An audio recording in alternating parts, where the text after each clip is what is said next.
Just as an aside, I always think it's interesting how people will make music haram, but they'll watch TV all day. And TV has so many insidious images, even with the news, even with the things that seem so casual, that they so easily, I think, drift into backbiting, or they so easily drift into behaviors that are time-wasting. And I watch people who watch nothing but TV all day. I don't see that as a benefit, but they'll turn around and say, oh, music is haram. I like jazz. I'm not working on it. I mean, there are other things. And it's easily no problem to not listen to bad music because there are so many stations just devoted to it. But while I'm working, I don't have an issue with it. It doesn't interrupt me from going to prayer. It doesn't make you do things. Right. But I think it's your devotion to something and how much of your free time you devote to it to see whether or not something is an addictive behavior. Exactly.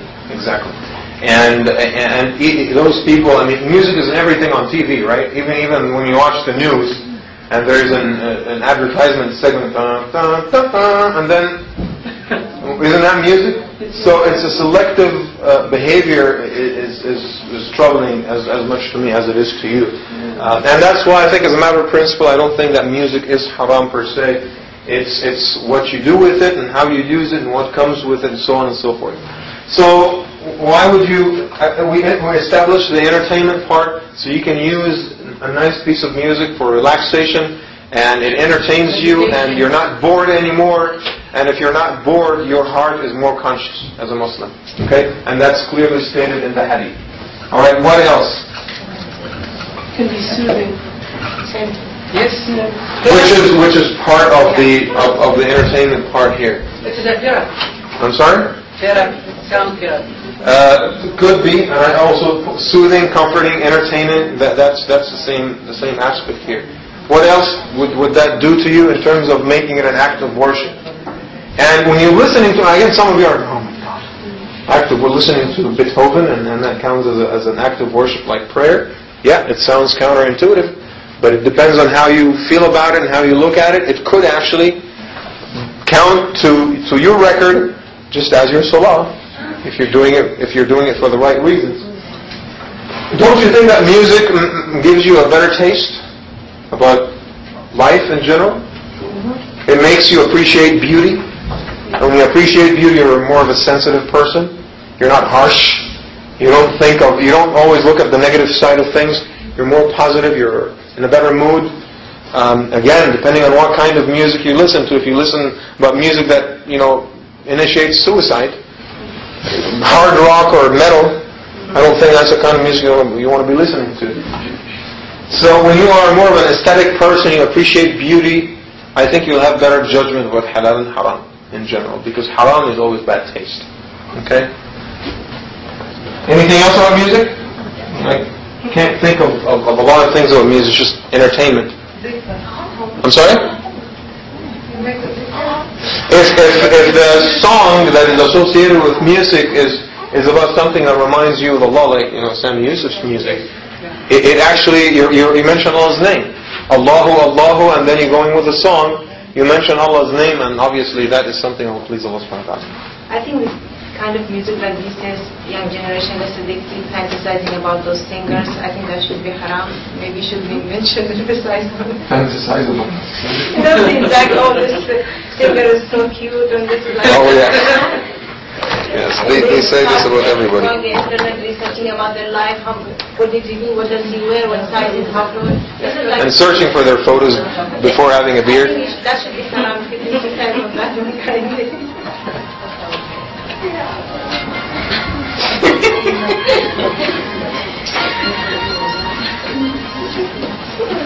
Very good.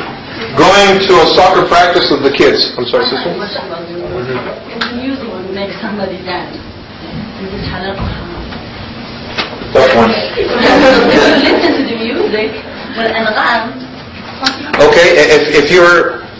This will sound a little bit weird. If you're by yourself, or with your husband, and the music makes you move a little funny, I think inshallah that's okay. If it drives you to do that in front of others, like I can't control myself, that's when I think you'd be crossing the line. So in the privacy of your home with your children and your husband, I think inshallah it's okay. And the scholars were specifically asked about music that's used for belly dancing and stuff. Again, in the confinement of your home, the privacy of your home, inshallah you're free to entertain yourselves in so many halal ways. Sister? So how about women in front of women and also using dancing as a type of exercise for better health? Yes. Dancing is a What kind of dancing are you talking about? Okay. So you're at home and you're dancing on music for exercising, that's absolutely fine. Again, even if you're in front of other sisters, obviously you cannot dance in front of guys for known reasons. I'm sorry? She has a question. Oh, okay. Let me just respond to the point here, and then I'll get back to you. Just 1 second. You're at the periphery, so I might not be able to see you. If you are in front of other sisters, dancing can take place with one extremely important qualification, and that is your aura cannot be showing. So whatever part of your body that is required to be covered, that cannot show even in front of other sisters as well.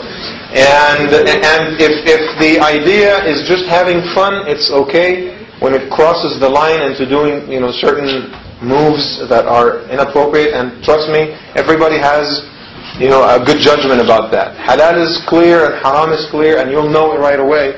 If you're crossing the line, I think it will be considered haram. But just as a matter of principle, I don't think that the sisters having fun would be haram.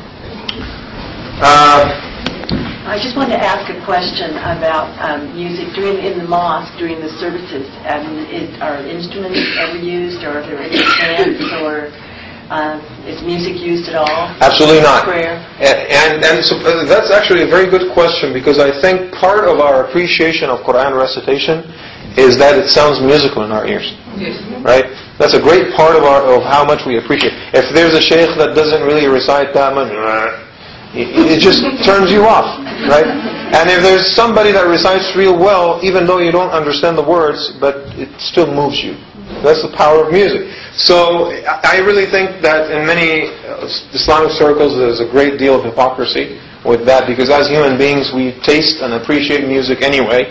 It's just part of our nature, and we appreciate the musical nature of Quran recitation, but on the other hand we make singing and music haram. For me, it doesn't make any sense.